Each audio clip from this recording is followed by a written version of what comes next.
ఘనమైనవి నీ కార్యములు నా ఎడల, స్థిరమైనవి నీ ఆలోచనలు నా యేసయ్యా.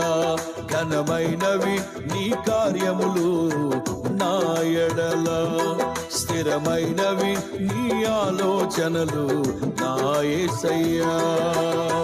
కృపలను పొందుచు కృతజ్ఞత కలిగి స్తుతులర్పించెదను అన్ని వేళలా.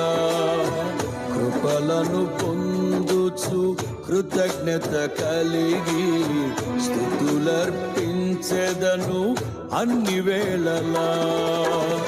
అనుదినము నీ అనుగ్రహమే ఆయుష్కాలము